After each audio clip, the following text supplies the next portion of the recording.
Сәлем достар, жаңа дубль арнасына қош келдіңіз. Бүгін мен сіздерге 2019 жылы шыққан күтпеген сюжет және экшнға толы Анна фильміне қысқаша шолу ұсынамын. 1985 жыл, Мәскеу. Сюжет басында көлікте кетіп бара жатқан қызға белгісіз біреу қоңырау шалады. Оған елшілікке тез арада кел, бізді біліп қойды дейді. Васильевтің басшылығымен және Ченковтың қатысуымен штаттағы агенттер КСРО астанасында ақштың жасырын ЦРУ, қазақша орталық барлау басқармасы агенттерін біртіндеп ұстап бастайды. Операция нәтижесі бойынша ЦРУ агенттерінің бірінен ақштың орталық барлау басқармасына оларға ескерту ретінде әйелдің кесілген басын қорапшамен жібереді. 1990 жыл, Мәскеу. Басты рөлдегі Анна базарда қуыршақтар сатады. Күтпеген жерден қасына бейтаныс жігіт келіп, Аннаға сұлу бейнеңізге тәнті болдым. Мен модельдеу орталығында жұмыс істеймін.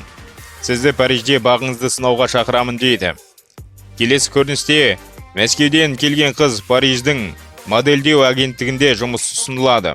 Дороти есімді оның ассистенті оған ертең сенің бірінші жұмыс күнің және Аннаны сол жердегі басшылықпен модель қыздармен таныстырып бөлмесіне алып келеді.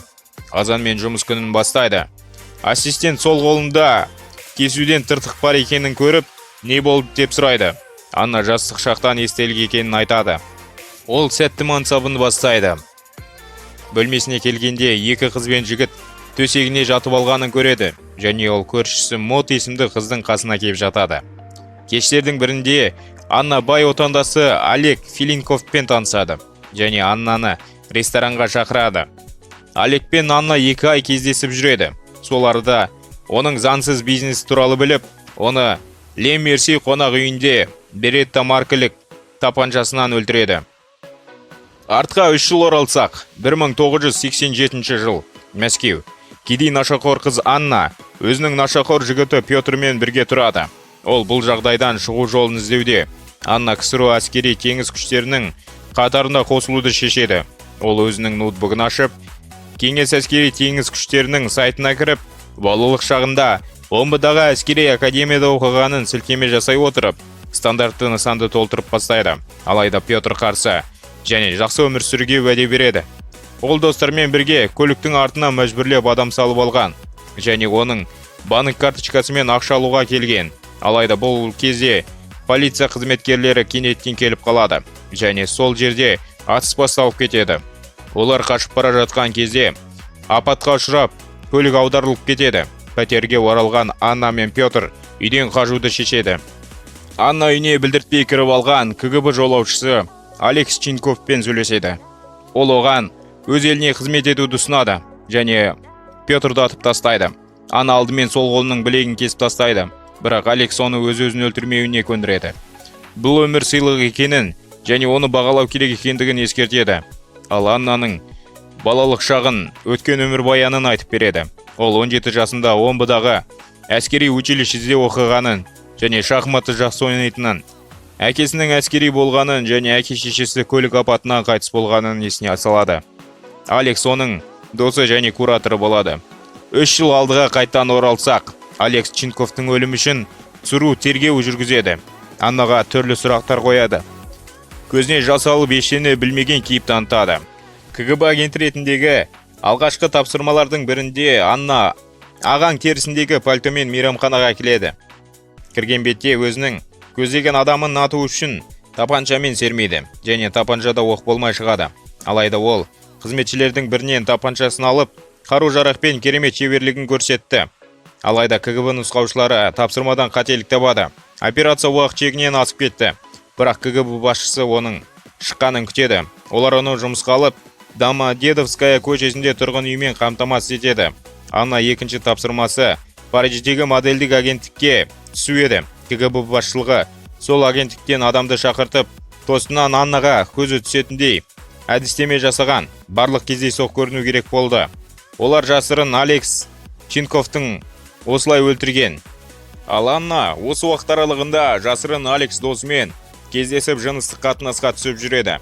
КГБ-да жұмыс істеген жылдар арасында ол 27 тапсырманы орындап, 5 жыл өткен соң Анна бостандық туралы ойланып бастайды. КГБ басшысы Васильевтің қабылдауында болған кезде Анна келісім бойынша 5 жыл мерзім өткенін айтады. Оған Васильев тапаншаны кезеніп, КГБ-да шығу жолы жоқ, сен еліңе қызмет етуің керек дейді. Анна ештеңе сездірмей, келіскен кейіп танытады. Аннаға Миланнан тағы бір тапсырма береді. Ол неміс дипломатын өлтіріп, саусақ іздерін алып келуі керек. Тапсырманы орындап келген Анна жылаған қобалжулы болады. Және бір аптаға демалысқа шығып ойыңды сергітіп кел деп бұйрық береді басшылық. Демалыстан келген Анна тағы жұмысқа кіріседі. Көптеген адамның көзін құртып өлтіре бастайды. Басшылықпен кездескен Анна оны бастықтар Васильев шақырып жатқанын біледі. Және оның қабылдауына келген Анна Васильевті өлтіреді. Және неміс дипломатын өлтіру кезінде оны жасырын ЦРУ агенттері ұстап алған. Жаңа қожайындар КГБ-ның төрағасы Васильевті 1985 жылы 9 агентінен айырылған үшін кек алуға тапсырма береді. Анна тапсырманы сәтті орындады. Бірақ ол бірнеше ондаған сарбаздарды өлтіріп, КГБ әскермен шайқасқа шығуға мәжбүр. Аннаны жалдаған ЦРУ агенті оны қайтыс болды деп күдіктенеді. Алайда біраз уақыттан кейін ол Аннадан пейджерге кездесу туралы хабарлама алады. Жазғы кафеде Анна бәсекелес ақш және Ресей барлауынан 2 әуесқой достарын жинайды. Оларға 2 ұйымнан ұрланған мәліметтерді береді және мансабын аяқтағысын келетіндігін мәлімдейді. Кеткеннен кейін КГБ нұсқаушысы Ольга оған оқ жаудырады. Оның достары бір-біріне тапаншамен кездеседі. Екі жақтың агенттері бір-бірін атуға шақ қалғанда екі жаққа тарқайды. Фураның ішіндегі бейнебақылау орнына келген достары Аннаның өлгеніне көз жеткізгісі келеді. Алайда Анна мен Ольганың арасында жасырын келісім шарт орнатқан екен.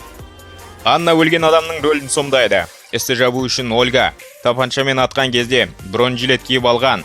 Олар келісіп Аннаның орнына басқа қызды алмастырып алып кетеді. Соңғы көріністе Анна мен Ольганың келісімі көрсетілген. Ольганың Васильевке жасалған қастандық туралы білгенін және оның орнын алғысы келетін Ольга Аннаға Васильевті өлтіргеннен кейін қызметтен кетуді қамтамасыз етемін деп уәде берген.